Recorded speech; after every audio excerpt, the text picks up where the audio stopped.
सभी माताओं बहनों, मेरे युवा साथियों, दोस्तों और सम्मानित बुजुर्गों को मेरा क्रांतिकारी जय भीम। आवाज तो पहचान ही ली होगी, अपने भाई, अपने बेटे, अपने दोस्त एडवोकेट चंद्रशेखर आजाद रावण की। 9 मई की घटना के बाद कुछ लोग कह रहे हैं कि मैं डर गया हूं, कुछ लोग कह रहे हैं वो छिप गया है, कुछ लोग कह रहे हैं वो भाग गया है। जबकि सच ये है कि मैं बस इस देश की व्यवस्था को देखना चाहता था कि किस तरह ये अपनी कौम के हक की लड़ाई लड़ने वाले एक व्यक्ति को नक्सली बना देते हैं, आतंकवादी घोषित कर देते हैं। मुझे खुद की चिंता नहीं है साथियों, चिंता है उन युवाओं की जिन युवाओं पर योगी के कहे से संगीन धाराओं मुकदमे किए जा रहे हैं। मुझे चिंता है अपने भाइयों की, अपनी बहनों की, उन करोड़ों शोषित पिछड़ी पीड़ित दलितों की, मुस्लिमों की, पिछड़ी जातियों की, उन लोगों की जिनको कभी न्याय नहीं मिला। सवाल यह है, जब हमारे 56 घर जलाए जाते हैं, सिर्फ शौर्य के नाम पर हमारी 40 दुकानें जलाई जाती हैं, सैकड़ों भाइयों को, मेरी बहनों को, एक एक घर में सैकड़ों सैकड़ों लोग घुसकर सरेआम दहशत का नंगा नाच करते हैं, और ये प्रशासन, ये डीएम, ये एसएसपी, ये डीआईजी, ये सब खड़ा देखता रहता है। और अगर इसके विरोध में 4 दिन तक पुलिस कोई कार्रवाई नहीं करती है, लेकिन 4 दिन बाद जब हम लोग शांतिप्रिय रूप से गांधी पार्क में इकट्ठा होकर अपनी बात को रखने का काम करते हैं, तो प्रशासन के साथ, पुलिस के साथ कुछ भगवाधारी गुंडे मिलकर हमारे लोगों को, हमारे निर्दोष भाइयों को जो संवैधानिक रूप से धरना दे रहे थे उन्हें पीटने का काम करती है, उनके ऊपर फायरिंग करने का काम करती है, और उनको पकड़कर थाने ले जाकर उनको बंद करने का काम करते हैं, उनकी मोटरसाइकिलें छीन ली जाती है। जिसके विरोध में पूरे दलित समाज में आक्रोश हो जाता है, क्योंकि पूरा दलित समाज जानता है कि भीम आर्मी कभी भी ऐसा वैधानिक कार्य नहीं करती है। भीम आर्मी अपनी कौम की लड़ाई लड़ती है, अपने हितों को सुरक्षित रखने के लिए, अपने संवैधानिक सुरक्षा के लिए वो संघर्ष करती है। इसका विरोध करने के लिए कुछ लोग इकट्ठा हो जाते हैं, पर वहां का डीएम 4 बार फायर का आदेश देता है। सच यह है कि ये सब अपने आप नहीं हुआ। प्रशासन और यूपी की सरकार, योगी सरकार 5 मई में शब्बीरपुर प्रकरण के भगवादारों को बचाने के लिए करती है। वो जानती है कि भीम आर्मी के होते हुए वो भगवाधारी, वो दंगाई, वो गुंडे बच नहीं सकते थे, तो वो किसी भी तरह से भीम आर्मी के लोगों को दबाने का काम करती है। साथियों, भीम आर्मी अपनी कौम के खिलाफ हो रहे शोषण की आवाज को बुलंद करती है।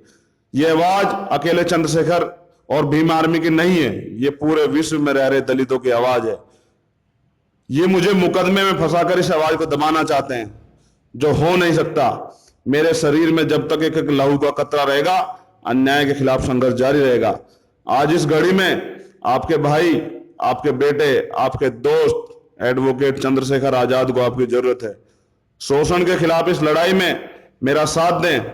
हम किसी जाति के नहीं, अपने ऊपर हो रहे शोषण के खिलाफ हैं।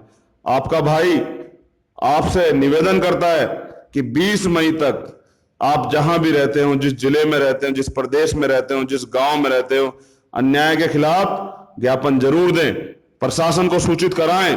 इस देश के प्रधानमंत्री को 56 इंच वाले, इस देश के मुख्यमंत्री, इस प्रदेश के मुख्यमंत्री को, अपने अपने प्रदेश के मुख्यमंत्री को, इस देश के राष्ट्रपति को अपने खिलाफ हो रहे शोषण के खिलाफ सूचित जरूर कराएं।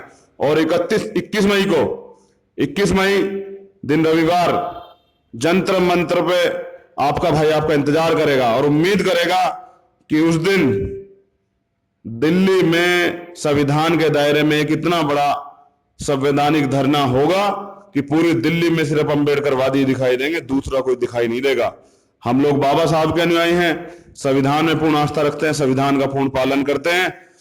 और दलितों पर हमला करने वाली सरकार, दलितों का दमन करने वाली सरकार को पता लग जाए कि अब ये समाज शोषण नहीं सहेगा। एक ही नारे के साथ आप सबका स्वागत है कि सरफरोशी की तमन्ना अब हमारे दिल में है और देखना है जोर कितना बाजुए कातिल में। सम्मानित साथियों, फूल वही चुन पाते हैं जो कांटों से टकराते हैं, और अधिकार मांगे से नहीं मिलते, अधिकार तो छीने जाते हैं। आपका भाई आपसे वादा करता है, ना झुकूंगा, ना रुकूंगा और ना बिकूंगा। जब तक जीवित है हूं, जब तक जीवन है, अपनी कौम के लिए इस शोषित वंचित समाज के लिए संघर्ष करता रहूंगा और बहुत जल्द आपकी एकता की ताकत के आगे ये ताना सरकार झुकते नजर आएंगे। ये संगठन आपका है, ये संघर्ष आपका, ये भीम आर्मी आपकी है।